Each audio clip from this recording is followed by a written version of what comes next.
Welcome to Demystify Magic with Molly and Madison. I'm Molly, a former skeptic, now full-time energy healer, author, and your resident science meets spirit nerd. And I'm Madison, a born and raised witch, teacher of the craft, and owner of not one, not two, but 3 metaphysical businesses. Together we dig into low-effort witchcraft, spirituality, and the science that backs it all up, all with humor, heart, and a sprinkle of chaos. So whether you're a curious skeptic or a seasoned witch, find a cozy spot, take a deep breath, and let's demystify some magic.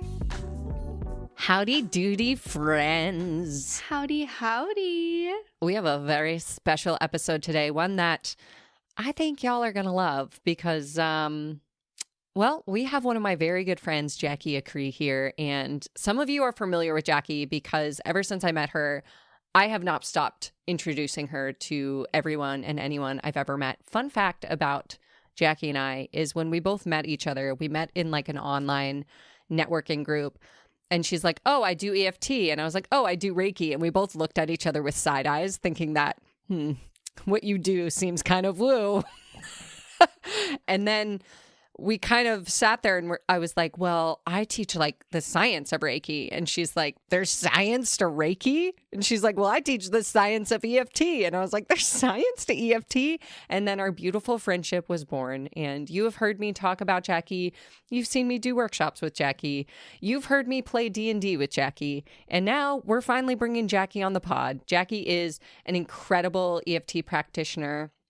I'll let her tell you her whole background and story of how she got there, but she is just one of my favorite people to interact with and to talk nervous system regulation with. So I'm very excited to finally introduce her to you all. Jacqui, thank you for being here. Do I have to say howdy doody to be part of the pod? You do. Obviously. Okay, howdy doody, everyone. Can I just say, this is my first time meeting Jacqui, which is so crazy to me because I do feel like I know you through everything you've done with Molly, hearing Molly talk about you all this time. We've been on this call for 15 minutes. We've planned a vacation. Like, Jacqui and I, we're now like this. Like, Jacqui and I go way back to 15 minutes ago. I literally looked at her and said, you're my friend now. I was going to say, we go way back to 15 minutes ago, but we're both crusty curmudgeons. And immediately when I found that out about you, I was like, you're my soulmate. I mean, one of us. It's yeah. one But we of have us. to balance Maul out, right? Like Molly, I would not describe you as a crusty curmudgeon. No, somebody's gotta. Our agent once described us as the ultimate black cat golden retriever duo. And it is so true. Like, that is exactly how I feel. I am the one who's like, sometimes I feel like I'm like bursting her bubble. I'm like poking holes in all of her like big exciting things. I'm like, oh yeah, I am the black cat with my claws. Yeah, that's perfect. My podcast co-host is actually the same duo. Like we have the same golden retriever black cat energy and we love it too. It's a good, I don't know, there's a good balance to that in a way, isn't there? You always need a little crusty curmudgeon. And then there's got to be somebody who's like lifting you up so you're not, constantly being a crotchety old man. Why is it always a man who's crotchety, right? Like I want to be a crotchety old woman. That's who I feel like I'm inside. I'm like a 65-year-old retired irritated man. Yeah, who's like, get off my lawn. Yeah, 100%. I used to feel like that more, but since Molly and I started playing the granny D&D, now I get to be a really grouchy granny. And so I think I've shifted over to the granny energy, which I'm really loving. I just love that.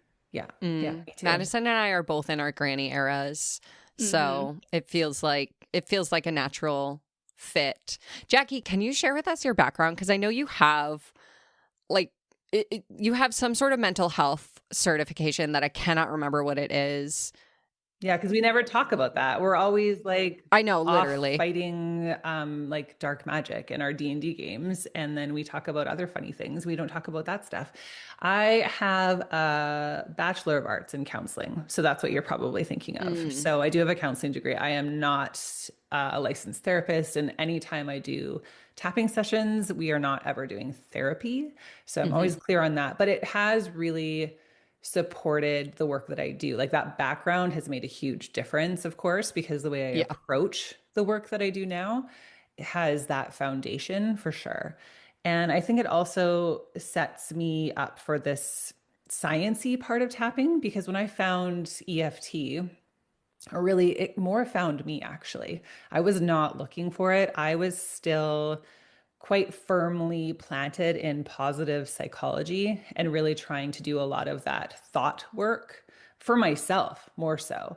Just Mm-hmm. finding myself like I was such a like a nerdy A++ gold star student of affirmations. Like I would write them on cardstock and then I would laminate them with my own laminator and then I would put them in the shower so I could repeat them in the shower.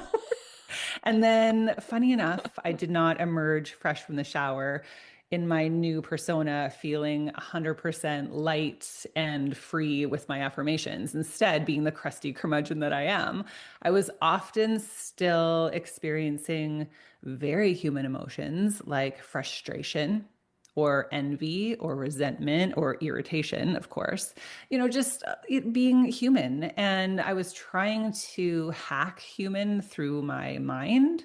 And there is a lot to say for our thoughts. Like your thoughts Mm-hmm. can really do a lot for you if you work with them, but you can also hit an invisible wall with that where you Mm-hmm. just feel like, at least I did, and I know a lot of the people I work with do. You two can speak for yourselves and tell me if you've ever experienced this, but where you try to repeat an affirmation, let's say, or even just work with a thought and change the thought, and there is definitely still a part of you who's giving you like that raised eyebrow, like, Mm-hmm. yeah, Mm-hmm. right. Or maybe you do emerge from the shower with your affirmation firmly in your mind and you're like, yes, like everything's going, like everything is, what's a common affirmation? Like everything's coming together for me, right? People love Mm-hmm. to say that. And then, halfway through your day, you just have one of those days where everything is certainly not coming together for you, or at least it doesn't feel like it is. And you're Mm-hmm. like, yeah, right. You just feel like, well, that's not true. And then you don't know Mm-hmm. what to do with it because part of your mind is like, yeah, yeah, keep hanging on to this thought or belief or this positive affirmation. And then there's another part of you who's just like, well, fuck it. Yeah. So what do you do when you feel like that? And that's how EFT found me because I Mm-hmm. was feeling a lot of anxiety. I was feeling a lot of stress. And it just, the things that I was doing to work with that were only working so well. There was a limit. And when I was bumping up against that limit, I was like, I don't know what to do next. Awesome. Mm-hmm. We're going to get into all of that. Before we dive deeper into EFT, Jacqui, do you want to share your magic moment? Yes, I'm so excited about the magic moment because when I get to listen to yours, when I listen to the pod, I'm like, ooh, what would mine be? Mm-hmm. So I have a magic moment. Mine is actually a little sad, but yesterday, so in the time of recording, this just actually happened. I was telling you, Mal, yesterday, there was a horse. I volunteered at a horse refuge, and one of my favorite horses suddenly passed away. So he's Mm. gone. And it just the timing of how everything came together because we had been away for a week and I had just texted the person who runs the refuge and said, hey, I can come and help you feed tonight. Do you need me? So Mm-hmm. that happened. And then she was like, yes. And also, Penta is the horse's name. The vet is coming. I think Penta is dying. And so I was like, do you want me to come right now? And I live close enough and I wanted to go. So I hightailed it over there. And I got there and I thought she'd be alone. And he had already passed within the minutes that it took me to travel there. But there were two other volunteers there. And so I was talking, the woman who runs it, her name is Deb. I was talking to her after. And everything that she shared about how it all, like the timing of everything, normally she would be alone on a Sunday morning. And the fact that the three of us were all able to be there in that timing, it was just, and there was also something else that happened that she shared that worked out for her. And I was just thinking, this woman carries so much on her shoulders, like what she Mm. does, not only for those horses, but there are other things, and how much she carries in her own personal life, and that she wasn't alone dealing with that at a time when normally she absolutely would be. And I don't know. I love that, Molly, you know that I'm not a super woo person.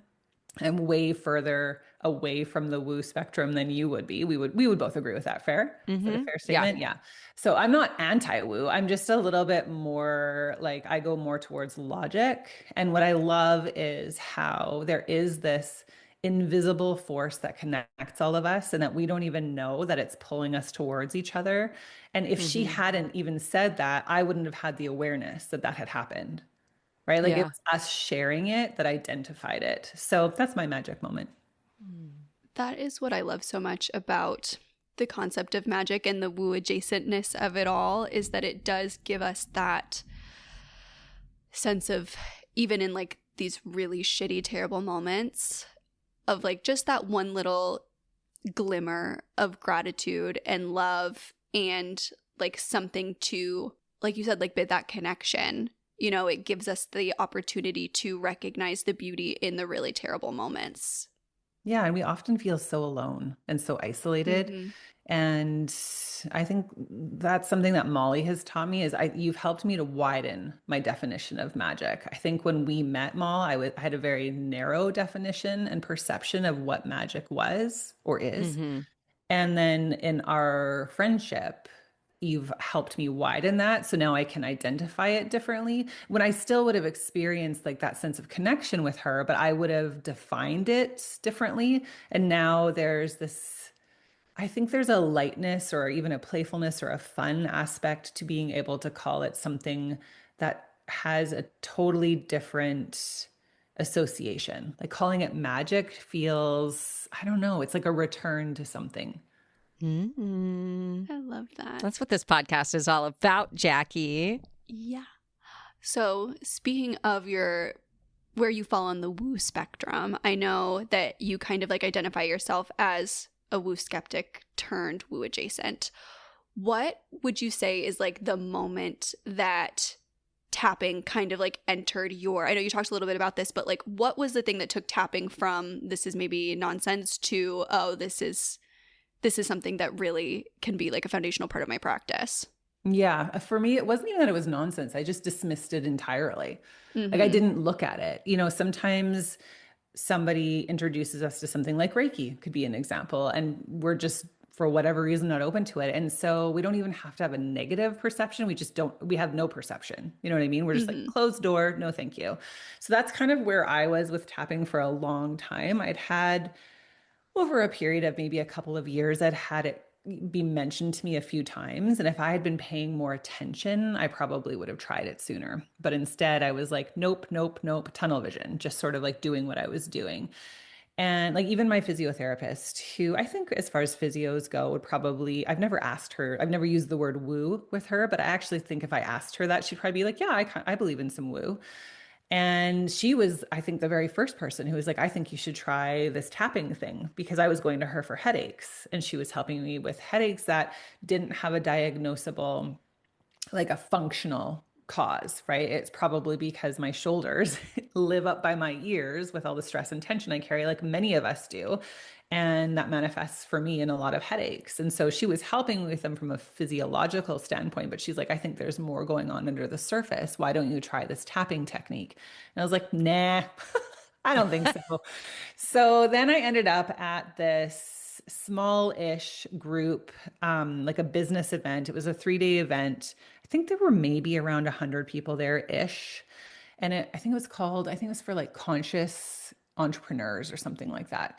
And so they had two EFT practitioners there that did sessions, like they did like keynote addresses. So they had done some teaching. Then there were also breakout groups, and I got into a breakout group with one of them, and she had kind of reviewed like how to tap for yourself. It was pretty like just a very high level overview, right? So we didn't learn anything really intensive, but I got an introduction to it. At that event, there were door prizes being given out. Now that I've been in business a lot longer, I know how these things work a little bit better. But at the time, I was so new. I honestly thought, you know, sometimes you go to events like this. You two have probably experienced this, and maybe others listening have too, where like the prizes have an inflated value. You know what I mean? Mm. It's actually more like Mm-hmm. about the marketing of the stuff than the thing itself, Yes. right? Yeah. So I think there was a little bit of that going on, which whatever, it doesn't matter. It's just I was very excited about maybe winning one of these prizes. Like there were like $5,000 coaching packages, and I was like, yes. And so my name got drawn for a prize, and I went up to get my little gifty, and it was an opened box of digestive enzyme supplements. What? Sorry. What? No. I Wait, you're know. joking. I'm for real serious. It was like it was a box of samples that someone had put together for their business, but the box was open and there was just like an assortment of random digestive enzyme samples in there. That would turn me into the most curmudgeon, crotchety old granny. Straight to jail. Straight to Straight to jail. jail. Just hold out my wrists, Oh arrest me my now. God. Yeah, I know. Literally. Yeah. Criminal So behavior. fair enough, right? I think most people would have maybe a disappointing response to that, right? Like we all agree, like, what? But I think my experience was it was disproportionate. Like my reaction was disproportionate to what was happening. So I felt like flooded with heat. My body just was like fiery red. I was instantly pouring sweat. My heart was racing. I was like shaky. You know, you get that flood of Mm, adrenaline and you're like literally yeah. trembling. But I'm at the front of the room. You have to give a polite smile. I go back to my table. I drop those enzymes off and like hightail it for the public bathroom. I'm like, I got to get out of here right now. And I locked myself in the bathroom stall. And the only thing that I could think to do was this tapping thing that I had demonstrated for me earlier in the day because I was desperate. I needed to turn the dial down so fast on how I was feeling. And I like, what? I'm going to like do a positive mantra at that moment. Like, there's no way, right? I would say I was like 12 out of 10 triggered. Mm-hmm. And again, like not understanding why. Like, why was I like, of course I'm like criminal. Like this is criminal behavior. I can't believe that this is what I won. Yeah. But like Mhm. we can laugh about it now, right? Right. And like, Yeah. We've all had one of those moments where we're like, logically, it makes no sense that I'm this pissed off, but my body is just fuming. yes. There will be times where that happens to me and I won't even realize that my reaction is disproportionate until I'm trying to explain to somebody. Like, Yeah. I will think that it's so real and so valid. And then I will call my partner and be like, listen to this. And then the words are coming out of my mouth and I'm like, oh, wait, this is what is this triggering in my body? This is not right. I actually can't tell you what I'm so upset about right now because it makes no sense. It makes no sense. Exactly. So I fumbled around in that bathroom stall for probably 2 to 3 minutes max, because again, it's a public bathroom. Like there's no way I'm going to fumble around and mutter to myself for an extended period of time without like seriously questioning. Like somebody's going to knock on the door, like, ma'am, are you all right? No. Are you good? Yeah. So Did you forget your enzymes? yeah, maybe try one of these. I will tell you, anytime I've tried digestive enzymes, I have spent a lot of time muttering to myself in a bathroom. So like You know what, Mal, I could definitely vouch for that. So yeah, that would be so funny if I look under the stall door and there's just this one little digestive enzyme packet sneaking its way through. It's the person who put together the box. They're like, I saw you run for the bathroom. yeah, You forgot something. You try this fruit flavored one. This is fruit punch. Try this one. So it wasn't very long, and I clearly didn't know what I was doing. I barely learned anything about the technique, but it brought me from that 12 out of 10 to a 0 within those few minutes. And I Wow. got such clarity about what was actually going on under the surface. And it wasn't connected with I mean, of course, I had some feelings about, the prize and whatever, of course, but like, so what? We have big emotions that happen throughout our days, all of us every day. No big deal, right? You can often deal with that, but this was something different. And it completely neutralized that. It just reminded, like, I was able to work with what it reminded me of in my body and in my brain. Yeah. There was this association with the past that actually wasn't connected to what was going on in the present. And it just was like, poof, no big deal. And I mean, I was able to go home that evening and I told my husband the whole story. And it was such a neutral story versus what you're saying, Madison. Like, normally for me, if I haven't done that work to process something, I will tell the same story with the same intensity to every person I tell it to, right? Like Molly's going to hear it from me and she's going to hear the same intensity. And then I'm going to tell you, Madison, the next day and it's the same intensity because we haven't processed it.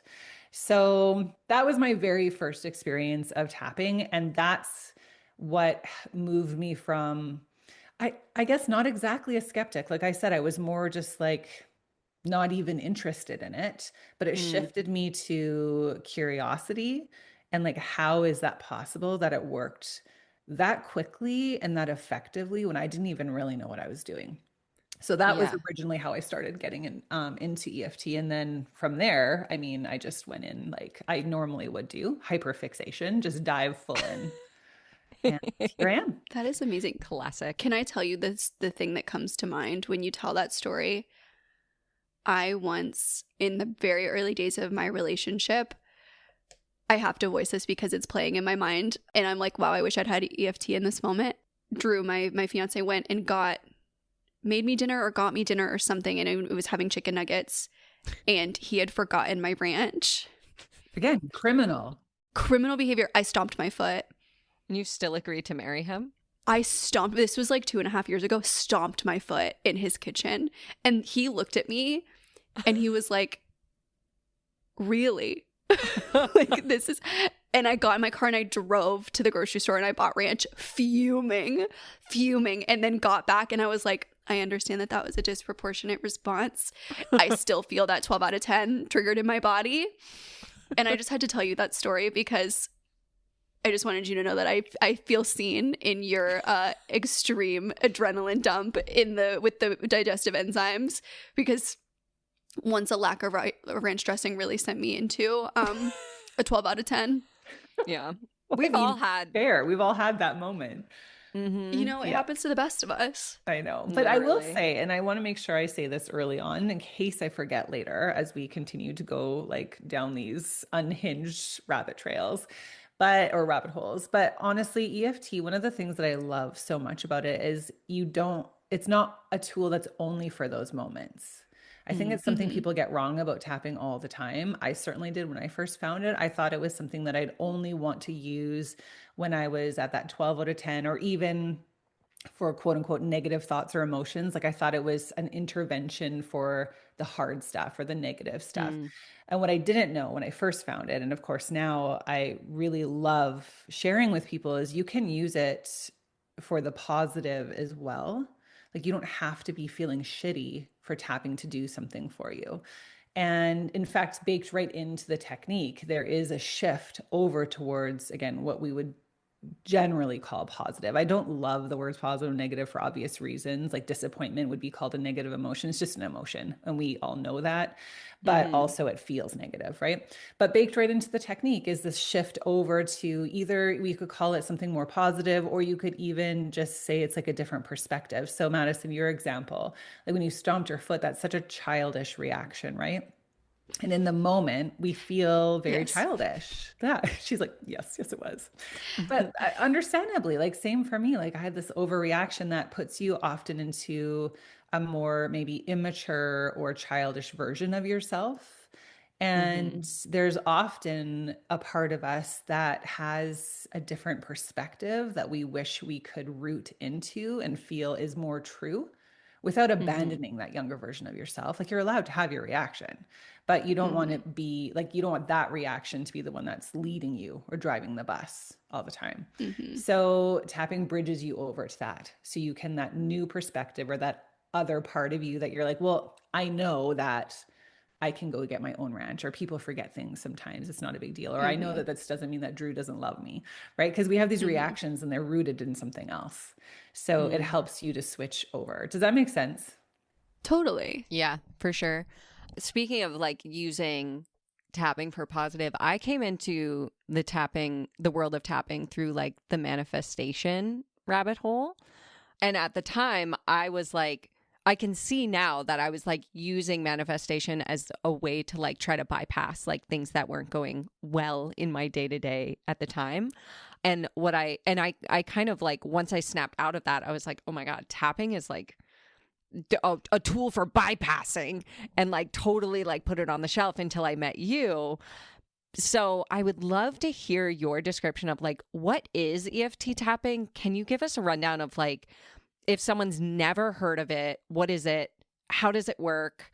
Like what is happening when we're tapping? Yeah, let's talk about that. And I'm going to keep myself from going into that manifestation rabbit hole because we could get lost in the dark in there for a while. I love talking about that shit. So maybe if we have time later, we can talk about it more or we'll talk about it another time. But I see people trying to use tapping for that all the time and selling Hmm. it as a manifestation tool. And the curmudgeon, the black cat, like the dark energy in me just like reacts to that so heavily, so strongly. The The dark Enneagram 8. energy. Oh, it's I love just that. like The dark energy in me reacts to that. I am stealing that from you. we can share it. You are Thank welcome. you. Come on in and be in my dark energy with me. Yeah, I just have to say for our listeners, because Madison knows this about you and I know this about you, but one thing I love about Jacqui is she does not believe in bypassing emotions. She doesn't believe in like love and lighting yourself into a new reality. Like she is very much like, if you want to believe in manifestation, sure, but like you better be backing it with your actions and actually like taking a look at like why you feel the way you do, Snaps. not just believing like your thoughts create your reality. So that's why I like preface it with that. But I wanted to make sure people know like where Jacqui stands before you dive into this Yeah, question. no, I really appreciate that. And going back to when we first met, Molly, for sure, my preconceived idea of you before we met would have been that maybe you were into the manifestation stuff because I just met so many people in these spaces that are, and that's Hmm. on me. Like that, I would let that preconceived idea like Yeah. drive that, right?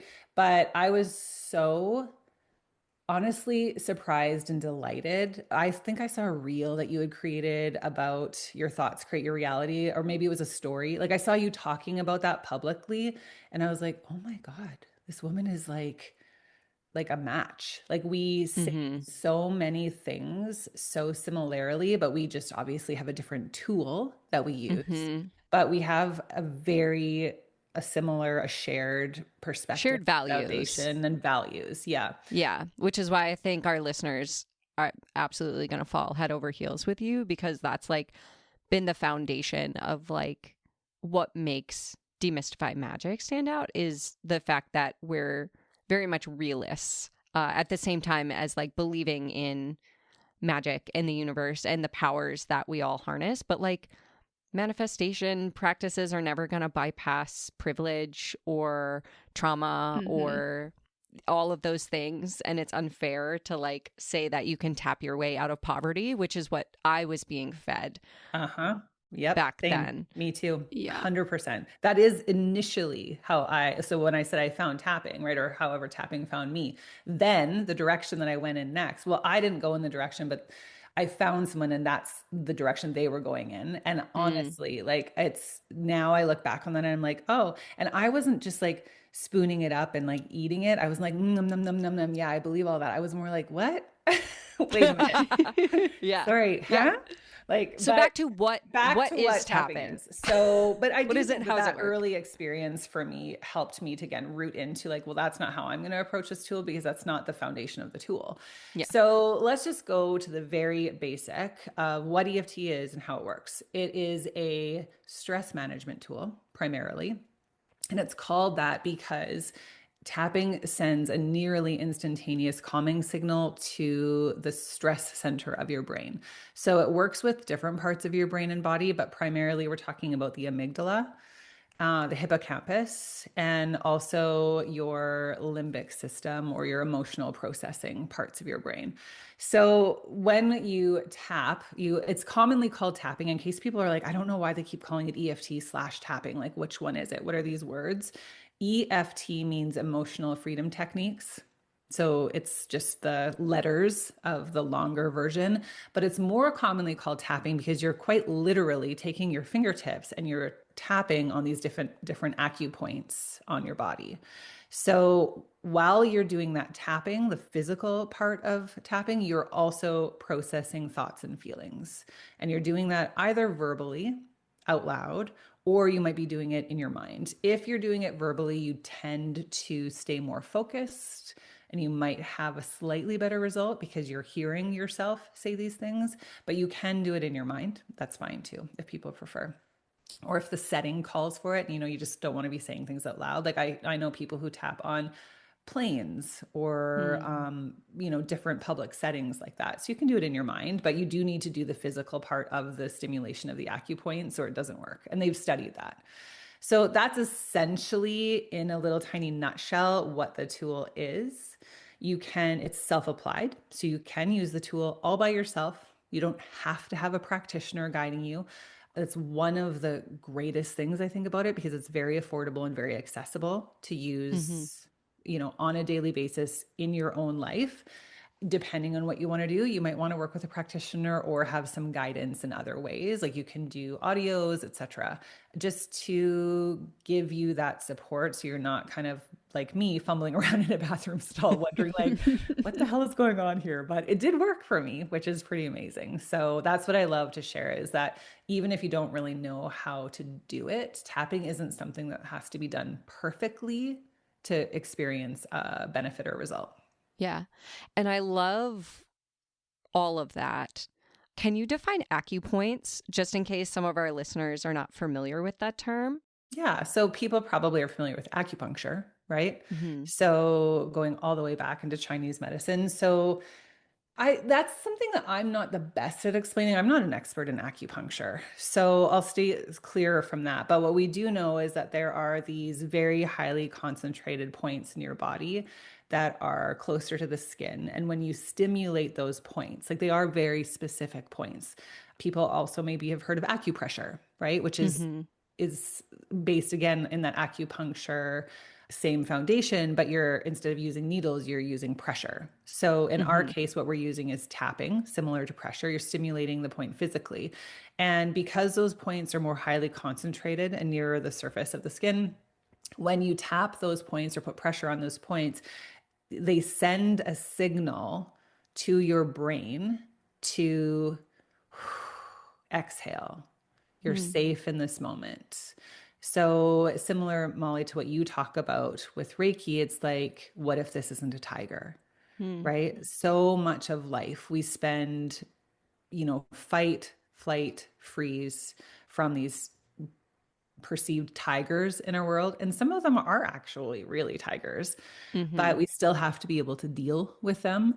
And so what tapping does when you stimulate those acupoints, it sends that signal that instead of fighting or flighting or freezing in that impulse, reactive, no choice kind of way, you toggle over into the part of your brain and the part of your nervous system that gives you choice.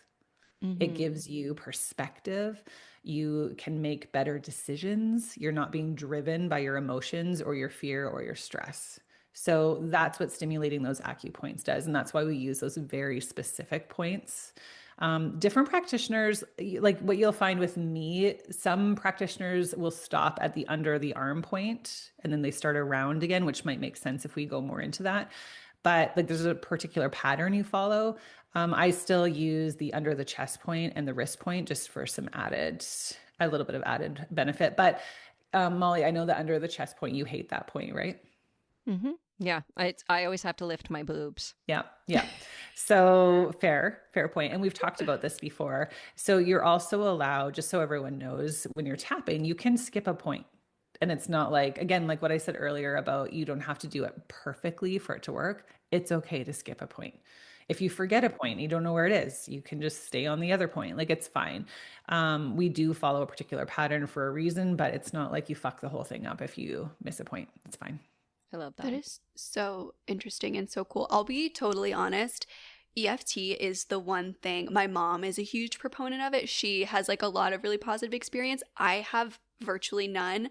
And I would say I am probably the person who is like out of the three of us, I'm like all the way in the woo. I'm like the most woo.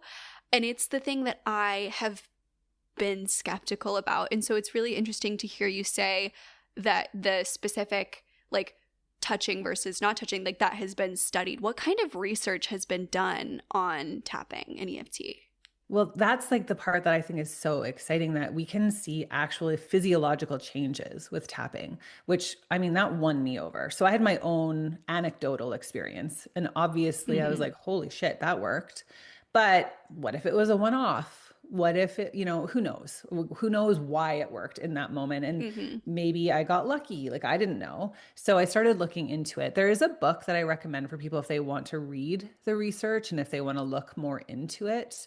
I think it's maybe about 9 years old now. So I hope she comes out with another one soon. But it's written by Dr. Peta Stapleton. Peta is her first name. She's the leading researcher in Australia, but also leading globally. She's one of the leading global researchers for EFT. Her book is called The Science Behind Tapping. So she goes all into different studies. She has all of the notes there, everything is easy for you to reference. So, and you can get into the details of the studies. So I can give you a brief overview just for the brevity of our own conversation here. But if somebody wants to do more of a deep dive, that's a great book to start with. I need you to know. Yeah. I just downloaded the audiobook. Okay. As you were talking. And then we have to chat about it. Like, definitely let's continue. Because now that we're curmudgeonly friends. Yeah. Yes. We'll link the audiobook with our Libro.fm discount code in the show notes as well, in case anyone else wants to check it out. Yes, let's book club it together, because I immediately, the way you just started talking about it with your bathroom story, I'm like so sold. Yeah, it's so helpful to be able to show up for yourself like that. And again, like, you can use it in so many different ways. So we can get into that. But same as you, I would have been like, if I was in your shoes, Madison, not because I'm so woo, but more just because I'm actually like, I used to be the antithesis to that. So I would have been like, either way, you and I both approach it. It's probably our curmudgeonly selves, right? I'm just like arms crossed and I'm like, really? Okay. Like, I would have been like, sure, whatever. So the sciencey stuff, the physiological changes, they have measured cortisol levels after 1 hour of tapping. Again, to be clear, when I tap for myself, never once have I ever tapped for an entire hour. Like, you do not have to tap for an hour. Okay. A little goes a long way, and you can tap for 5 minutes and experience a benefit, as I often do myself, or even like when I lead my groups, we start off most of our sessions with a little mini tap, and within 3 minutes, people have felt a shift. But just for the sake of this particular study I'm referencing, they found that cortisol dropped by up to 43% for people tapping an hour. It's almost 50, right? Like, that's almost half of your level of cortisol. Up to, not everybody got up to that much, but that was the highest drop. And that was in a group, if I remember correctly, again, like I said, the book has the actual study in it, so you can get into the details, but just for me to casually reference it, I'm pretty sure that this particular study, the group with tapping had the cortisol level drop by up to 43%. There was a group that was just resting, so like laying on a couch, reading a magazine kind of a thing. And there was a group in that study that was receiving, I think they called it like psychotherapy. Like, they were receiving some kind of psychotherapy. And I don't want to say for sure, I can't remember. One of those groups stayed the same, and one of them, did their cortisol even go up a little bit? I think it might have even gone up. Anyways, I don't want to get into that because I can't remember for sure. But the only group that had the significant drop was the tapping group. So cortisol goes down. We also have seen studies that show you regulate up to 72 genes when you tap. So genes? Gene, like Gene, genes, your genes. Yeah. So like, you upregulate and downregulate genes. Well, gene regulation, right? Like, we know that we can impact inflammation, right? So like, you can turn on and off your genes. That's in our genes. Okay. I'm literally not like, what? I just assumed I'm gonna be honest, I haven't thought about my genes. Yeah, I haven't thought about my genetic, what? Since I was doing Putnam squares in 8th grade biology. Okay, this is hilarious. I did not think that would get that kind of reaction. I feel like we all need to strap in, because I'm not an expert on genes, and the two of you know nothing. Jacqui. Like, wait, turning on and off your genes. I like. What? Wait, you broke me. I'm having a malfunction. Okay, well, now you're freaking me out, because I'm like, well, I'm like only a little bit versed in this. So now we need another like actual expert to come in. So, but yeah. Like, literally. I ever think we were going to end up in a place where I'm like, well, now we have to get a genealogist on Demystify Magic. Yeah, we need one. I have questions. So I can learn more too. Like, no. They do talk about this in a lot of the literature that I read. Dr. Dawson Church talks about this. Dr. Peter Stapleton talks about this, but I am not an expert in order to explain like how exactly that works. Sure. Yeah. So I don't know. I know that, I mean, other things affect our gene expression as well, right? Like stress, for example. So the more stressed we are, right, then you're going to experience in your genes, you have a more propensity towards certain things like inflammation, for example. Like Even genetics. like even other illnesses, right? And you can affect those genes with stress reducing practices, for example. And we know that. So tapping is a tool that impacts your gene expression. Okay. I guess I had just never thought of like that. Just was such a perspective shift of I've never thought of genes as something that we express. Yeah. No, for real. Like, I know. It makes perfect sense as you say that. I was like, oh, totally. Yeah, of course. Like I am like hot-headed because that's my genetics. Like that's how I was. It's nature and nurture. Like, yeah, totally. That's and so so what can we do interesting. about some of that, right? And like, obviously I'm not going to change the color of my hair by tapping, but can I that's weird. I was hopeful that was where we were going to go next. You know what? I've tried and it didn't work. So just kidding. Call the manifesting tappers and tell them we've got new goals. Exactly, through my gene expression. That would be really, I'm still working on it. I will let you know, and I will give you my code with 777 off as soon as I get that. Perfect. Thank you. You're welcome. No, but yes, gene expression. God, I'd love to have a hater on the pod. So you can definitely impact your stress reduction with tapping, both seen like through drops in cortisol, through your gene expression. And it impacts even, okay, so here's one of my favorite things about tapping. Because we're working with memory and it changes how your brain consolidates memory, this is so big. This is part of what happened with me in the tapping or in the bathroom stall. So much of our brain runs on memory, right? And a lot of your current present experience is rooted in the past. So if we can organize that differently with our adult perspective, then our experience now shifts. Meaning like if myself as like a 5-year-old is showing up in my parenting now, that's a problem for me, right? This is how I experience that. My kids right now are 16 and 14, so they're teenagers. So very different stage of life. When they were younger and they would fight, I experienced that as such a trigger. Like they're just normal kids. They were siblings who got along really well and who also fought a lot of the time. And I remember this one time they were outside on the trampoline. It was always such a relief when they went out there because I experienced the high of them giggling and playing. And it was also, they were outside. Like it was such a high moment of happiness and gratitude for me. And then it would pivot because within moments, sometimes they would come into the house and they had had a fight on the trampoline and now they were storming in and they're bickering and it popped the happy bubble, right? And I would have this flooding feeling of, I need to do something about it. I should get involved.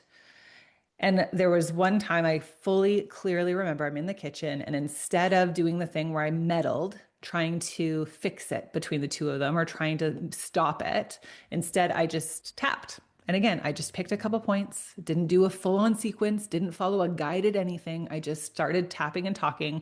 And I was like, this feels really scary for me. I want this to stop. I hate it when they fight. This really hurts my heart.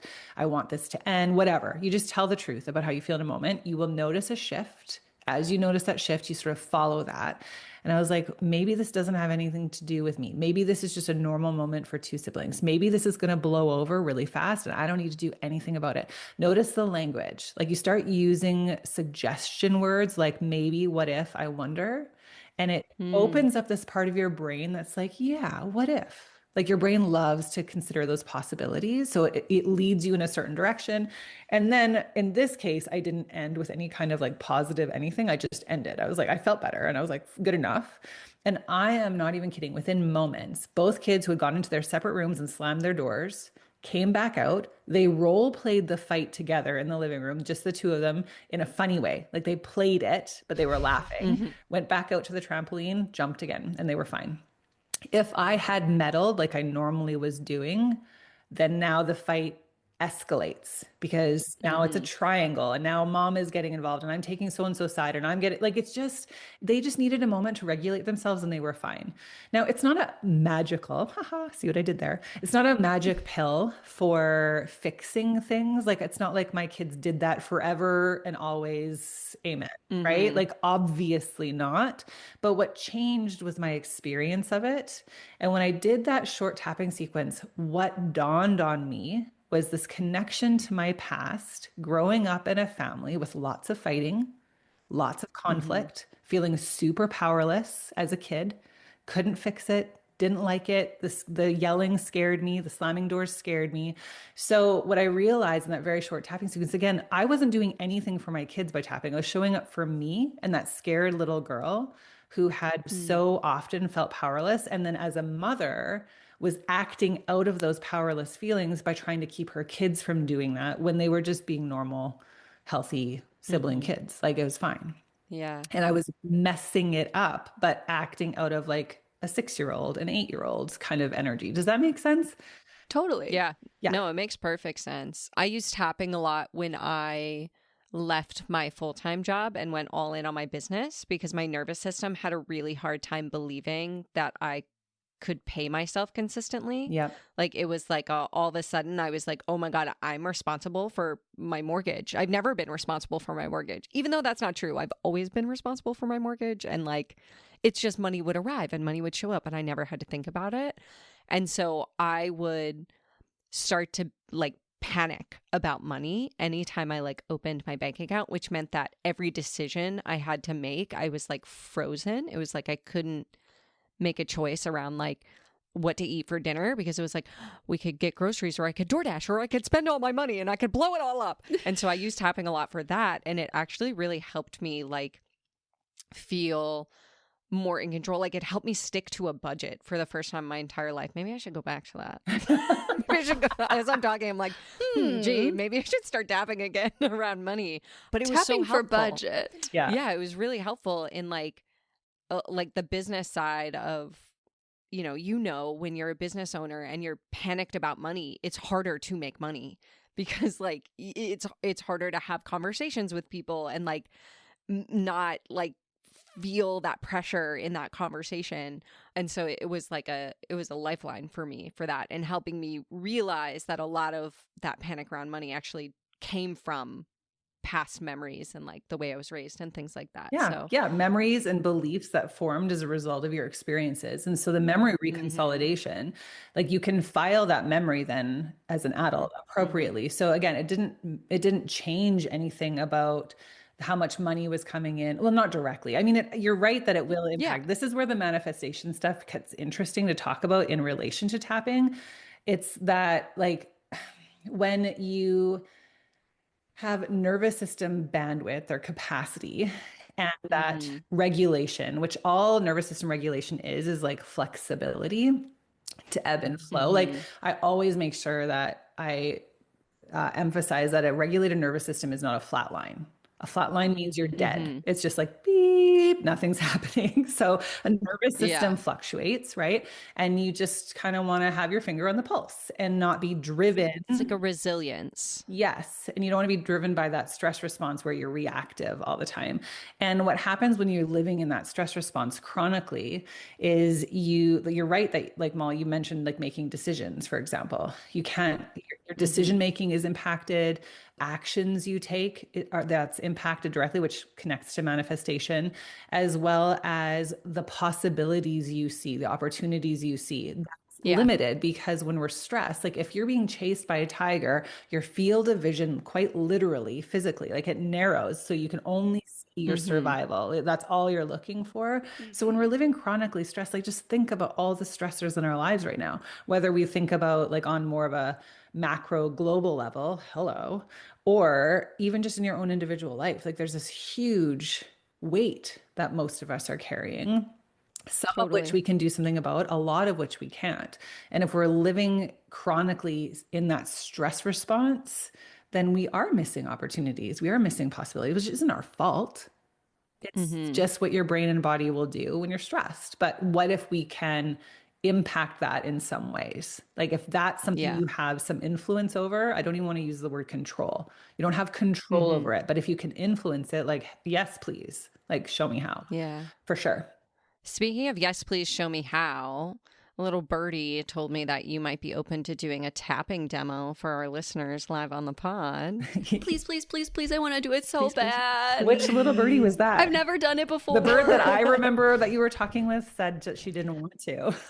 Okay, so this is the conversation Jacqui and I had last night.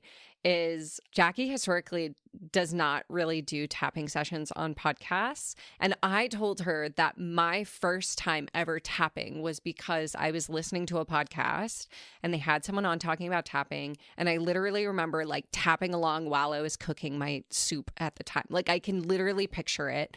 And it was like the only way it was accessible to me. You know, like I was not going to go off that podcast and go to YouTube and be like tapping and like go to any random person. Like I wanted to with the person that had just spent an hour talking to me about tapping in a way that I resonated. And so I very strongly encouraged Jacqui to please, please, please consider it. And she asked me what like kind of theme or topic would be most helpful. And I chose procrastination. I love how our eyebrows just waggled. We're like, yes, procrastination. Procrastination is so universal. Do you really want to do it or do you want us to cut that? No, yeah, we'll do it. Oh, okay. I thought you said that you didn't want to. And I was like, oh no, Molly's bullying on the pod. Oh yeah. But like I'm willingly being bullied. I'm allowed to bully Jacqui. Yeah. We have that kind of relationship. I just have to make sure that there's consent to bully. Yeah, consent to bully. I mean, yes, consent to bully. That's a good question though. And I actually love phrasing it that way. Consent to bully. No, because we had a conversation and I actually love joking about it that I can be like, no, Moll, I'm not doing it. And Molly's like, but please. And I'm like, oh yeah, okay. Because it's like friend perks. And also the difference is like we do have a really strong relationship and you made a really strong case for how this could maybe help people. And I was like, all right, let's do it that way. So yeah, totally. I'm happy to give it a go. I'm happy to give it a go with a couple of caveats. So here are the caveats. Number one, if you're not in a safe place to tap, please don't. Like if you're driving, if you are cooking soup, maybe turn off the burner and walk away, Molly. Just in case. I mean, there can be situations where maybe it's not fully safe for you to be using your hands to do two things, right? So only participate if it's safe to do so. If it's not, come back, try it later, no problem. If this doesn't work for you, what I would ask, like if this short little demo that we're going to try doesn't work for you, I would just ask you to try something else again. Like try tapping again. Like don't write it off because all sorts of things can be happening for us at any given moment. And we all know that. And like, this is not, I always say to people, you're not a problem to be solved. You're not something that we need to fix. We're not looking for a tool to fix you, right? This is just something that's here to help you. And if it doesn't help you for any reason in this particular moment, but you're still intrigued by it, just try it again. Try it another time. Maybe there's something distracting you. Maybe there's something going on that you're not aware of. Who cares? Doesn't matter. So those are the two caveats that I would say, because one of the reasons that I'm not a fan of doing it on a podcast is because I'm not in any way able to guide everyone together.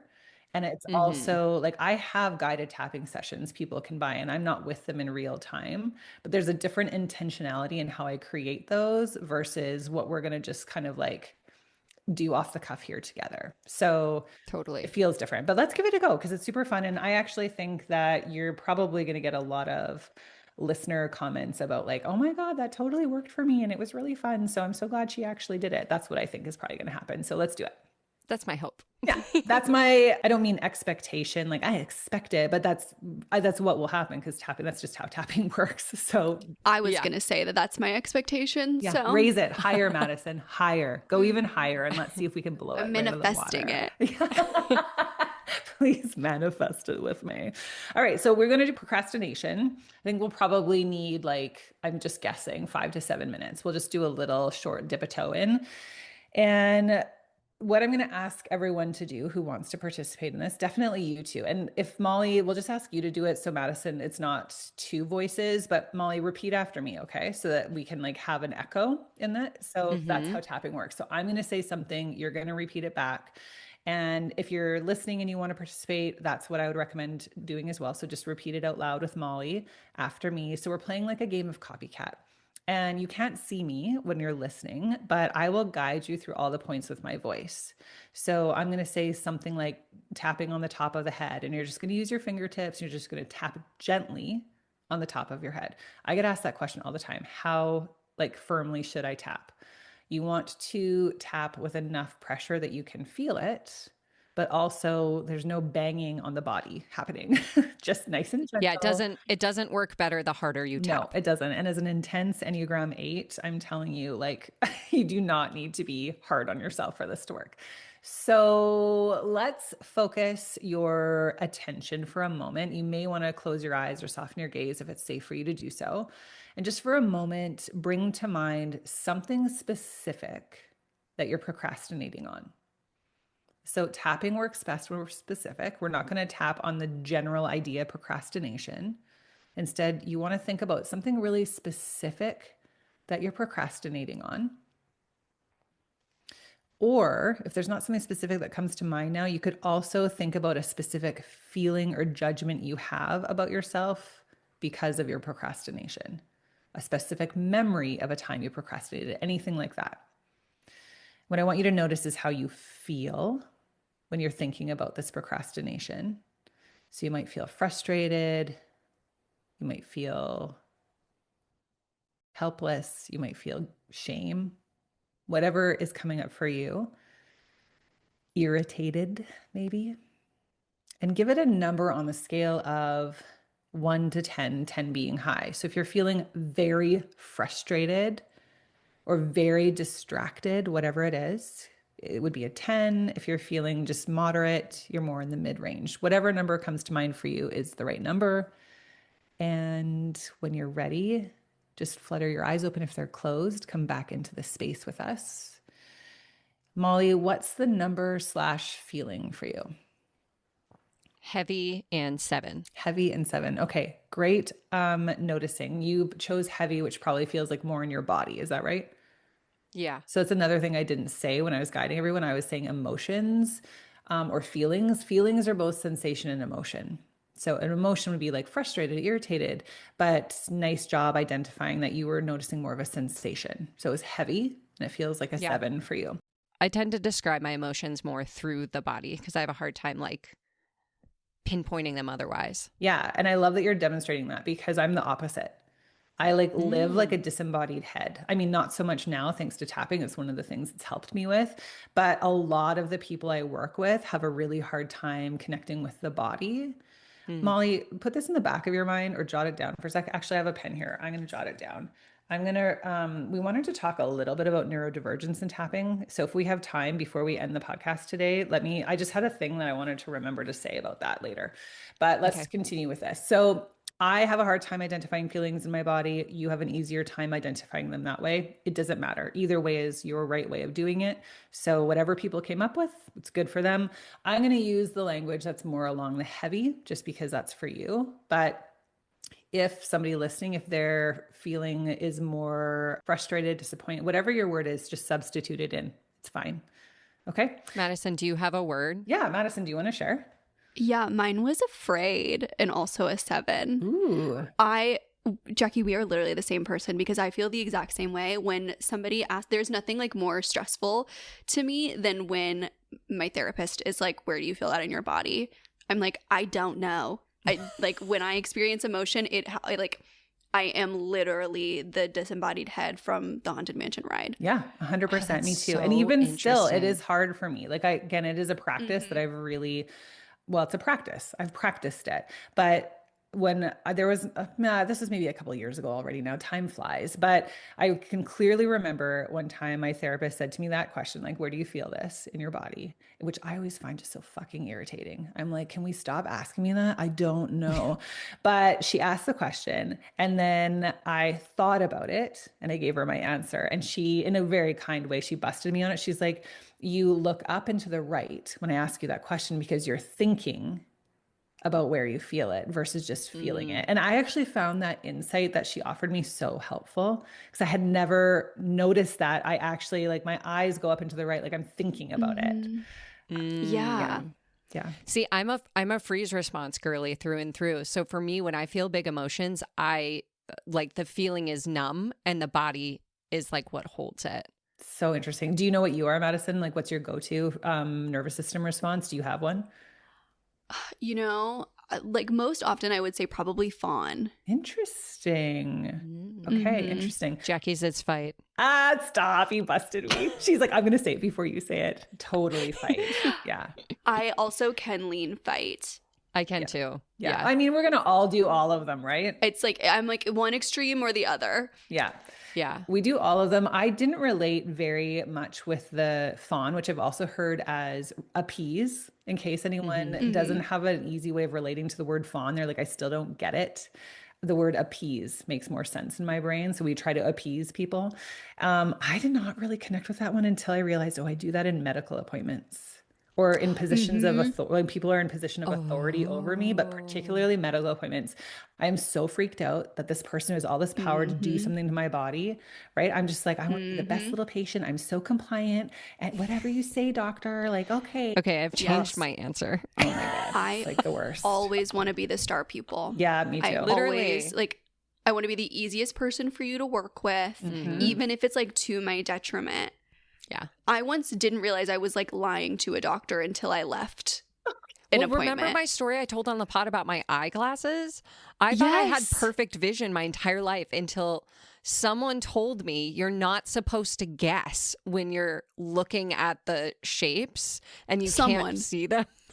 Okay. Someone. And then I went to the eye doctor. My eye doctor was like, your vision has changed a lot. And I was like, I've been lying to you my entire life. And he's like, oh, yeah, you need glasses. Okay, Madison, was it you who told her? Yes, someone was me. Okay, no, I've never heard this story. That is so funny. Okay, we are way off track. Sorry. Now everybody is sorry. No, we're tapping. We're tapping. I let us. Three girlies with ADHD on a podcast. Right? What could happen? I know. We're just bumping along. We're like on all of these side trails. Okay. All right. 7 heavy, and you're 7. 7 afraid. Heavy, afraid 7, and whatever everybody else is at. Just keep that number if you haven't forgotten it in the back of your mind. We will come back to it by the end of our tapping together.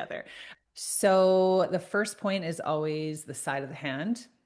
And we do generally 3 even though type of statements there. And they're statements that pair with, like, you're going to start with, again, like the truth of whatever it is you're feeling. And then you say something like, I choose to love and accept myself anyway, is a very typical statement. So the fleshy part of the side of your hand, it's underneath of your pinky knuckle and it's before the wrist. So it's just that fleshy part. Does that make sense? Kind of like by the heel of your hand, but on the side. It's like if you've ever known someone who's left-handed and writing with a marker, it's the part that gets covered with marker. Ooh, that's a good way to describe it. It used to be called the karate chop point. Some practitioners still call it that, but for what might be obvious reasons, we don't anymore. It's just the side of the hand. Okay, then we go next to the top of the head. It's just the crown of the head. And I like to tap with all of my fingers and my thumb. You could also just use a couple fingers. It doesn't matter. But if you're tapping on the top of your head, you're going to cover the point. And then you move to the eyebrow point. So it's the inside of the eyebrow. So not in the middle, like not where your third eye would be, but the inside of the actual like start of your eyebrow. And I use usually 2 fingers.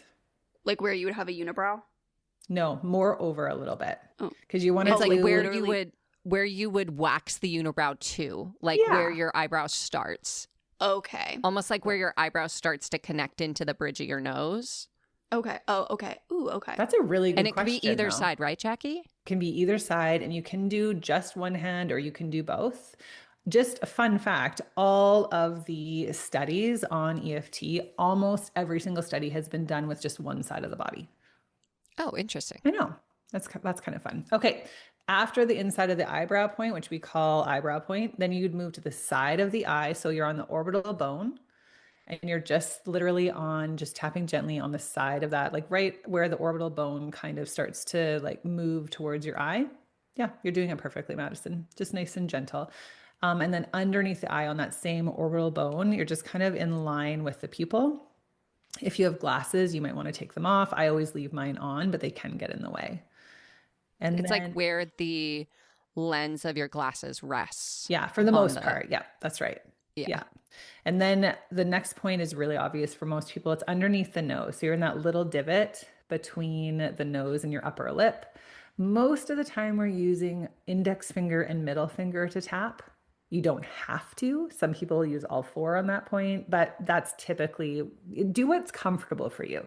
Most people use index and middle finger, but you can play around with it and just see. Next point is underneath the mouth. So you're between the lower lip and the chin. You're in that little divot again. So not on the chin, but in that little divot. And then we have two more points. We're going to go to the collarbone point next. So you've got those little knobs on your collarbone point or on your collarbone. You kind of go down an inch or two and maybe over a little bit. So it's not a very exact instruction for a reason. If you're tapping on the collarbone point, most of the time we're tapping with all four fingers on that point, which are going to cover enough space. You're going to hit the point. I always feel this one is like a little tender for me. So that's how I know when I'm on it. Yeah. So some people might feel that. I actually feel that way with the underneath the eye point. That one is always tender for me, which is interesting, right? And that can have meaning with it that we won't get into. But each of the points is associated with different organ systems, et cetera, et cetera. I have a fun story about that too, but I don't think we'll have time for it. Okay, so collarbone point, a little bit down, a little bit over. You can use two hands, you can use one hand on just one point, or you can also use your entire hand. You kind of cup your hand, and on one side, you're using your thumb, and on the other side of the four fingers. Sometimes people like to do it like that. It just is all about comfort, right? You just want to eventually figure out which way you play with it a little bit until you find your way. And then you're like, oh, I like how that feels. And then the last point, which Madison, you were asking about earlier, was you're like, do I tap right in my armpit for the under the arm point? And no, you're going to go about 4 inches down from your armpit. So if you wear a bra, it would be on your bra strap usually for people. And you can't really see me on camera as we're tapping here together, but neither can the listeners. So it's like about 4 inches down from your armpit. And again, you can use one hand, you can cross the body, you can do two hands on both sides, whatever feels good. So I use a couple of other points if you're tapping with me in my... Sorry, much better than the armpit tapping I was doing. Yeah, totally. And it is actually good that you clarified that because there have been studies on what they call sham points. And so because they wanted to know, right? Like, let's test this out. Like, does it matter where you tap? Is that the thing that's giving you the benefit? And they've had people tapping on sham points, so not actual acupoints. And then they've had the other group tapping on the actual acupoints. And of course, the sham points did not get the same benefit. So I always say, like, you don't have to be perfect. You can play around with it. If you're in the general area, you're probably hitting it. And if you tap on your butt cheek, it's not going to work for you. So no, it does not need to be like perfect, but also, yes, it is specific. So got it. Yeah, butt cheeks. Yeah. You can also just stay on one point, right? Like, so I know our listeners tend to be the types who are like, I don't want to do it wrong. And so it's like, if you found the top of the head that really works for you and it makes sense for you, you can just stay there. Yes. Right. Everybody that I work with, all of my people are, they're like me. They're like you, Madison, like you were saying, like we like to be like the gold star, appeasers really. But it's not just that. It's like, I think we want the best result. We're always like, no, I want this to work. So I want to do it right. And that's why I always emphasize, you don't need to do it perfectly for it to work. You can skip a point. You can just stay on a point. Like you said, Molly, I mean, all of these points have a purpose. And yes, as you become more familiar with EFT, you will be able to use all of the points with a general sense of comfort and confidence. But if you're just starting out here and you're like, I just want to like try it and I don't know what this lady is talking about, just do your best and allow yourself to, a huge part of my work is like rooting into self-trust. So even let that be an application of like, my way of doing this for now is good enough for me. And it truly is. Like as a professional, I'm telling you it is. So yes, trust yourself. And I hope also in the, short time we've been together, you can trust me enough to believe that. Okay. So we're going to start by gently tapping on the side of the hand. So if you don't know where that is, it's like the fleshy part of your hand on the side, kind of underneath of your pinky knuckle. You're just tapping gently there. And you're going to say after me something like, even though there's this procrastination in my brain and in my body. Even though there's this procrastination in my brain and in my body. I give my body permission to relax now. I give my body permission to relax now. And even though part of me feels so heavy about this, And even though part of me feels so heavy about this, I give myself permission to relax. I give myself permission to relax. And even though part of me feels so heavy and so afraid, And even though part of me feels so heavy and so afraid, I send love and compassion to this part of me now. I send love and compassion to this part of me now. Good job. So we're going to go to the top of the head. We're going to tap gently there. And for now, we're just going to focus on the procrastination for a moment. So we focus on the quote unquote negative just for a little bit. We're going to tap for that. So we're going to say something like this procrastination. This procrastination. Eyebrow point. So tapping on the inside of the eyebrow, this heaviness in my body, This heaviness in my body. side of the eye, this heavy feeling This heavy feeling. underneath the eye, this thing I'm procrastinating on, This thing I'm procrastinating on. underneath the nose. Part of me really wants to do it, Part of me really wants to do it. underneath the mouth. And part of me really does not. And part of me really does not. Collarbone point. And right now, the procrastination is winning. And right now, the procrastination is winning. Underneath the arms. But maybe I can shift this with relative ease. But maybe I can shift this with relative ease. Going back to the top of the head. Maybe I don't have to keep procrastinating. Maybe I don't have to keep procrastinating. Okay, we're going to pause there really quick. We're going to shift in a moment, but I just want to just check in. So receiving a gentle breath in through the nose, out through the mouth. Check in again with that feeling, whether it's heavy, afraid, whatever the number is. And is there anything that's shifted? Is there a new number? And is there a new different thought or feeling? And there may not be, but we're just going to check in first before we continue. So Molly, you go first. Any change? I feel like a 5, and the heaviness has moved up into like my cheekbones. Okay, so it's lifting a little. Mm-hmm. Okay, any new thoughts associated with procrastination? Any insight? No thoughts. I was just so worried about repeating and not sounding dumb. I'm not going to lie to you. Okay, thank you for your honesty. We will now move to Madison. Madison, anything different for you? I would say I'm also at a 5. I specifically felt a shift in my body with the top of the head, which I thought was interesting. Mm-hmm. But I think the fear moved into like, I don't know how else to describe it other than like a feeling of tightness or like resistance, which is interesting despite the fact that I feel better. Mm-hmm. Interesting. So you feel a little bit more resistance. Yeah, I think like my curmudgeon brain is like, you have your fingers under your armpits and you're live on air, you know, like. Totally.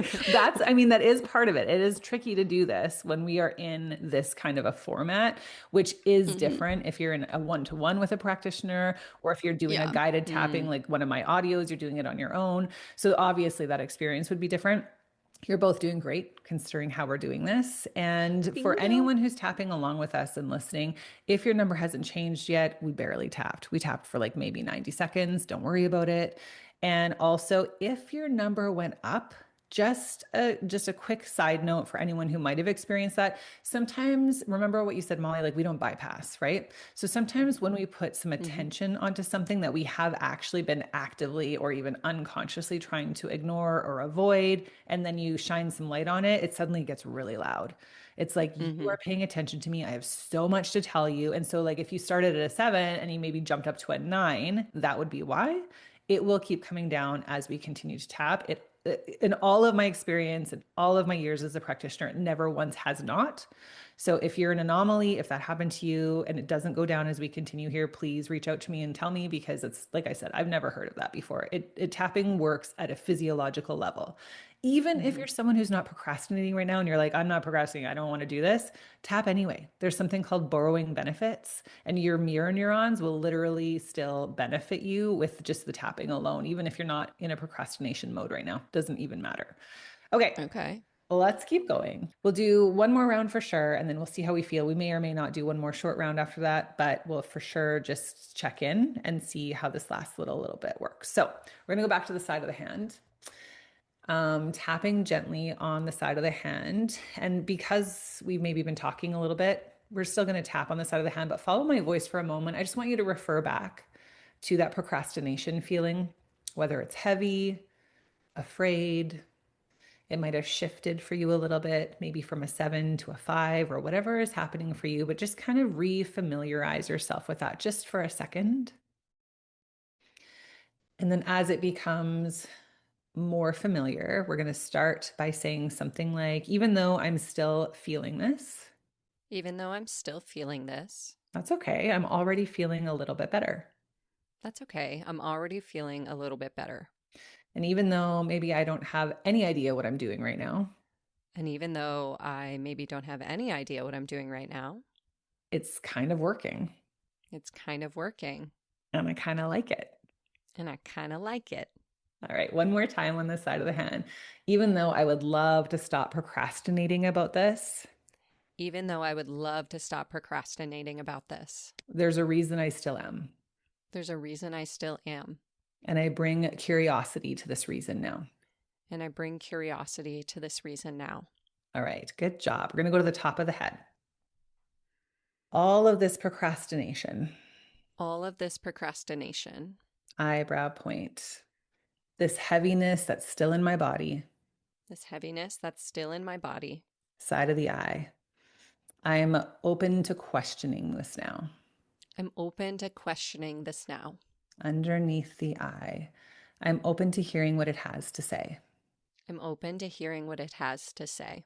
Okay, underneath the nose, and just following my voice for a moment. So, Molly, you don't have to repeat after me, but everybody gets to have their own inner experience for a moment and go ahead and give that procrastination or that heavy or that afraid feeling, whatever it is for you, go ahead and give it a voice for a moment. We're going to ask what it wants you to know. We're going to move to tapping underneath the mouth, just continuing to go inward for a moment. What does this procrastination want you to know? You might also ask, what's going on under the surface here? We're going to move to the collarbone point. Maybe asking yourself, what am I afraid of? Or what am I avoiding?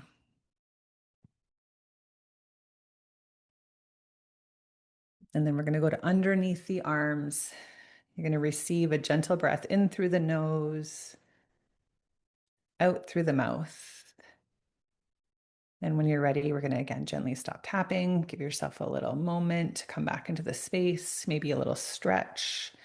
I often love to rub my hands together between rounds. It just sort of brings your energy in. There's a little bilateral stimulation.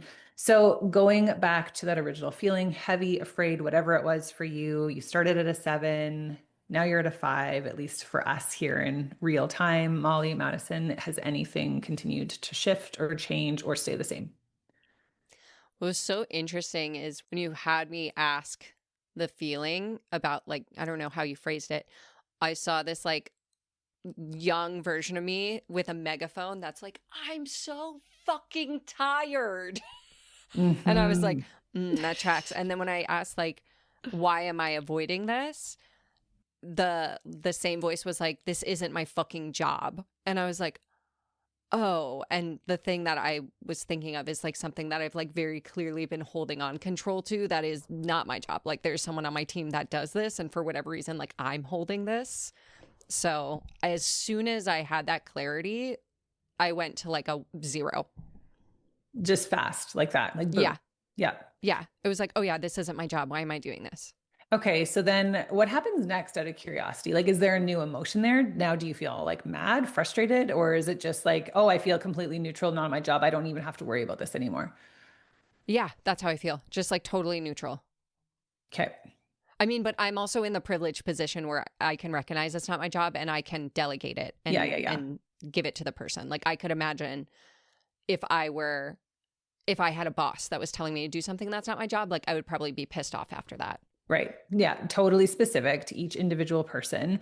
And that's, again, why we go back to what we were saying earlier about there are systems at play. There are things Mm-hmm. outside of our control. There are factors that no matter how much manifestation you try, you can't manifest because it's like not allowed. It's just not going to happen. But Yeah. if you do have, at least if you have insight and you can show up for yourself, what you can do is work with the emotion instead of it like driving. Again, I always think of it as Mm-hmm. a bus. Like it's not driving the bus anymore. And sometimes we have more influence over things than we think we do. Like sometimes. Mm-hmm. Now, I'm not saying complete influence, but sometimes there are little tiny micro moves or shifts we can make, right? So Yeah. for you, completely neutral, at a zero, good to go. If you were feeling like pissed off or if there was more coming up, what we would typically do in a session is, and we're not going to do that today, but we would just keep following those aspects, they're called, because you're continuing to clear it. And each new thing that's revealed, now we work with that. Mm-hmm. And what they talk about in the research, it's like working, it's like your bigger issue, like in this case, procrastination is the tabletop, and each aspect are the legs holding up the table. You do not have to nail off all of the legs to get to that zero or to clear the issue, but you do have to work with enough of them that you can now collapse the table. Procrastination is an excellent example because it is such a big issue, and there is like this big tabletop, but there's all of these either memories or factors that are supporting the tabletop. So a lot of people have this pattern of procrastination. They think like, I cannot break it. And they even have an identity as I'm a procrastinator. And we can shift that. And you do not have to clear every single thing in order for it to shift. And it doesn't mean Yeah. you never, ever procrastinate again. That, again, you're not a problem to be solved. Procrastination is honestly, again, just information. Like we're doing it for a reason, usually a very good reason. And as you learn to attune to what that reason is, you work with yourself instead of working against yourself. It's a very Mm-hmm. different feeling. So, Madison, how about you? Anything different? So it was very interesting. I had a very different experience from Molly. When you asked the question of like, what does the feeling have to tell you? I think it was something that I already knew the answer to, but for like, for some reason, it just felt easier to hear. And I could almost like, I was removed from it almost a little bit of like, yeah, of course that thing is scary, but like, that's okay. And so I felt a lot better despite the fact that like the fear is still there and nothing really changed in how I feel about it. Yeah, exactly. Because it's sometimes it makes sense, often, not even sometimes, often it makes sense that we feel this way. But then we're Mm-hmm. caught in the emotion instead Yeah. of feeling that emotion, but still being in our own agency, right? So, like, you're creating a mindfulness in Mm-hmm. the emotion where you can feel it. Yeah. You can actually offer yourself a lot of compassion and support for that. That makes sense. I get it. And then you still can choose to act however you want to choose to act. So, in this case, whatever the thing is that you're afraid of, there must also be good reasons why you want to do it.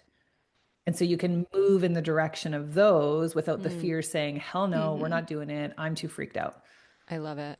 Yeah. Yeah. That was really, really interesting. Yeah. It's the one thing I'll say too is I do have a few clients that sometimes, so in case anyone else experiencing this today, sometimes when you say like, oh, what does this procrastination want me to know? I have a couple of clients that are like, I hear nothing. Mm, Mm-hmm. There's no answer. I don't know. So we're not going to do it today. But again, I just want to go right back to that earlier caveat I said, like, try it again, try tapping again. This is just one way of tapping. I love to work with parts of self when I tap. mm, I love to just do the very most basic tapping, what we could have done instead of this whole like, oh, what are you afraid of? What does the procrastination want you to know? I just wanted to try that today. Like I just follow my intuition. So that's what we were doing right now. But other times you would do a more basic like formula of tapping, and we would have done that what if, I wonder, maybe in that second round. So mm-hmm. it'd have been like, what if I can feel scared and do this anyway? Mm-hmm. Maybe this fear makes sense and I don't have to be controlled by it. I wonder if there's something I can do to move myself a little bit forward without flooding myself with fear so that I feel paralyzed. Like we would have started to use that kind of language. And we just went a different way today. Awesome. And I know you have a EFT procrastination and perfectionism like offer. It's like 3 bite-sized tapping sessions that people could explore if they felt like this was helpful, but they want to dive in. Can you share more about that? Yeah, so I call it a rescue pack, an EFT rescue pack. So there are 3 sessions, and each one is designed to support you through a different aspect of procrastination slash perfectionism. Those two things don't always, but often do go hand in hand. So one of those sessions, I think they're each around 10 minutes. They're designed for you to be able to like hop in, hop out. Mm. They're audio and visual video format. So you have both. You can choose which one suits you best. And the first session I think is when you just need to get started. The third session is when you're feeling self-doubt. What's the second session? I have no idea. I can't forget, or I can't remember. What you just need to get started, what you need to get shit done, and when you're spiraling in self doubt. Right. So sometimes, like, yes, sometimes we have an issue just getting going, right? Mm-hmm. Like, you just need that startup energy and then you're fine. Sometimes you really need to get a lot of shit done and you want to focus and be productive. Mm-hmm. And sometimes you're just reeling in that self doubt. And so those 3 sessions are designed to help you move through those 3 things. Tapping, well, it will help you in the exact moment. Like we just did Molly for you, for example. You're like, I'm neutral. This is off my back now. I don't feel heavy about this anymore. The more you tap in little bits, like throughout your day, week, month, you start to build that bandwidth so that you're less and less caught up in that emotional roller coaster or torrent that we're often kind of directed by. And you become more familiar and more, I guess, skilled in just being like, oh, I know what this is about. I don't like we spiral less Yeah. because your capacity is wider. So, like I said, like those 3 sessions, you get to keep them and you can use them as many times as you want. And what you'll experience over the arc of time is your bandwidth will just get wider. Yeah. And I do have a discount code. We'll put it in the show notes. So if anyone wants to check that out, they can go right there. And then I am just like curious on a logistical standpoint. Like, I feel like I have so many questions for you now. And I'm like, I need you to come back already. Like you talked about your clients that you have. Like is that what a one-on-one tapping session looks like? Is it just like people come to you and tell you what they want to work through and you do that like in real time? Yep, that's exactly it. That is so cool. I'm like really, really obsessed with this. That's one-on-one. Like expect to see me on your books. I'm being so serious. You can apply and I'll see what we say. I'll talk to upper management. Yes, that's what a one-on-one would Thank you. I have a good reference. You're totally in it. A one-on-one is very specific to whatever you want to work on, obviously. And we do actually, like I do a package of sessions because again, like I said about the tabletop, right? So we're going to nail off a few legs. We're going to collapse that tabletop over a period of a few sessions. That's how one-on-one works. Mm-hmm. Most people work with me in group sessions. I love both formats, of course. As a practitioner, it's fun to do both. What I love about groups is you have this additional benefit of co-regulating with a group of people. There is a lot of benefit in working with other people, in hearing that they also have some of the same thoughts and feelings that you are struggling with. And you're looking at that person going, well, if it's okay for you to feel that way, but I don't make it okay for me, like maybe it is okay for me. There's just a lot that happens in a group that can't happen as easily one-on-one. And then in one-on-one, there's a lot that happens that we can't do in a group because it's way more specific and targeted, right? So it just depends. Everybody wants something different. I love that. I love a practice that is like in some ways can be more powerful in a group setting. You know, I feel like one-on-one is very like for a lot of practitioners that's like the gold standard, you know, they always want, and I feel like it's the same in like I think about it in like a one-on-one Pilates, right? That's like supposed to be like the best kind of class, and I love the idea that there are these pros to a group session that are not available in a one-on-one environment. I hadn't thought of that example of Pilates, but you totally nailed it, because I firmly believe that each individual will benefit from, different experiences, and that one might be better suited to than the other. It's not, I think you're right. Maybe sometimes people look at group as like sort of like the B version, the B rated version, or like the lesser, but it's not at all. It's just a different kind of experience. But I'm so grateful we did do this on the podcast today, because having the two of you actually was also really fun, because it models for people that what we're working with, each one of you is able to apply it in your own very specific way, which is how we do this in a group. And so you do get your individual benefit out of it, even though it's being guided more like en masse in a way. So that was really fun. Wait, Thanks for being Jacqui. willing to give it a go. I don't start with me, Molly. Can I put you on the spot live on our air? And if you say no, we'll cut it from the episode. Oh, okay. So if no one hears anything after this, if it's just like radio silence, then I said. Well, we just like won't put this part in the episode. But if they're hearing this right now, it's to because do it you that said way. yes. Okay, what is it? Would you be willing to come into our Patreon and do a group tapping session? I don't even know what your Patreon is. I know it exists, but I don't know what it is. It's like our most loveliest listeners. We have like group chats and we do events sometimes, and I think it could be fun. We could do like a group tapping session on Zoom, and like everyone could get to know you and like ask their questions live on air and have the experience. What do you think? She has this like cute little smile.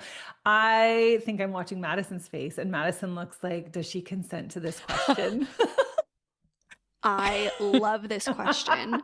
I am obsessed with this idea. I'm sitting here thinking about like what it is I'm going on a flight later today, and I'm so excited to start listening to that book. It's so good. And tap on this flight. Like, I am so in on this. I have not been so interested in a modality in a long time. And so I am very selfishly like, well, if Jacqui comes on the Patreon, I get to do tapping with her soon. And I've had Jacqui in my Reiki training graduate community a lot. And so I know like how much they love it. And I also know you have a group program coming up in a month or 6 weeks or something. And so it could be a nice way to like get some people invested before that. She's like, I'm trying to, I will say yes simply because I love you. And now I love Madison. And I also assume that just by extension, I must love all of your people. So of course, yeah, we'll do it. It'll be fun. The people in our Patreon are actually like about 600 of my favorite human beings to ever live. Molly speaks very highly about your Patreon community. And again, you have Molly since it first was established. Like we've talked about it. Like I said, I don't really know. I don't belong to any Patreons. I don't know how it works, but you speak so highly of it that I'm like, I don't know what this is, but yeah, let's do it. It sounds fun. Okay, great. We'll put the date and time in the show notes, as well as all the details of how you can join our Patreon before then. And it'll be a fun little perk. Woohoo! Okay, I have so many more things to say. We've gone so long, so I guess you have to have me back on the pod because totally. I even have notes. Twist of things my I didn't arm. want to forget oh my God. Say. Where can people find you in the meantime? And yeah, anyone listening, if you want us to have Jacqui back, you know how to let us know. Slide into our DMs, put a comment wherever you're listening if you can. But in the meantime, where can they get more Jacqui? So we have the code for a discount off the perfectionism and procrastination pack. If you grab that, you'll also go onto my email list. So you could look into that. If you're like, I want to dip my toe in without a commitment yet, you can also just grab a free session. I have a 10-minute free sesh. It's called Start Your Day Calm, Clear, and Grounded. I'm an early bird morning person, so I do like to tap to start my day and kind of just set my energy for the day, but you could use this session at any time. It is totally, I have had so many people try it over the years. I've heard wild stories of things that I would never even guess people would use it for. So if you want to try it and just see, and again, you get to keep that. You can use it as many times as you want. So you can grab that. That'll be in the show notes. You could just go over to my website, JacquiAcree.com, and take a peek. But I'm not like active on Instagram, confession, but if you DM me, I will respond as a real human being. So you could also find me on there. She also has a podcast called The Rabbit Hole. Yeah, it's called The Rabbit Hole. It's just called The Rabbit Hole. Yeah. Yeah. We kept it real specific. Okay, perfect. Just The Rabbit Hole. But we like to give self-help the side eye because, so like we dissect quotes like, she believed she could, so she did. Things like that, where you're like, did she though? So we have a lot of fun just poking at that. Our episode on the Maslow's hierarchy of needs, that one was a zinger. So at the very least, maybe go check that one out. I think it's episode 4. Okay, we'll link that in the description of this episode as well. Jacqui, thank you so much for coming on. I have been wanting you to come on this podcast, I think, since I met you. Like, I think one of the first things I said was like, oh, science of EFT.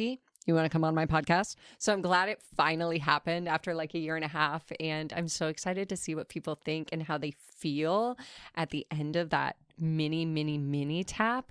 And I'm really excited that I selfishly got you to say yes to coming into the Patreon so that I can tap with you more. It will be really fun. I'm really excited to do so it with thrilled. all of you. So we will see you then. Yay. Okay. Until next time, friends, we love you. Bye. Thanks for listening to Demystify Magic with Molly and Madison. All our links, from spells to ceremonies to ways to support us, are waiting in the show notes. We'd love to hear your magic moment of the week. Share it in a review, tag us on socials, or bring it to our Patreon clubhouse at demystifymagic.com. And remember, you are the magic. Okay, love you. Bye.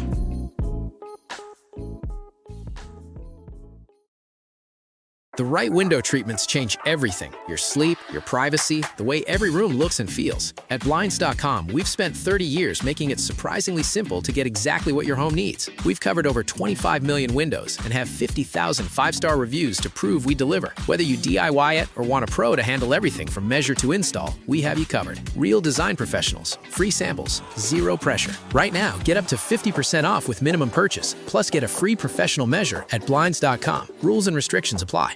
Hey, it's Ryan Reynolds here from Mint Mobile. Now, I was looking for fun ways to tell you that Mint's offer of unlimited premium wireless for $15 a month is back. So I thought it would be fun if we made $15 bills. But it turns out that's very illegal. So there goes my big idea for the commercial. Give it a try at mintmobile.com/switch. Upfront payment of $45 for 3 months, $90 for 6 months, or $180 for 12-month plan required. $15 per month equivalent. Taxes and fees extra. Initial plan term only. Greater than 50 gigabytes may slow when network is busy. See terms.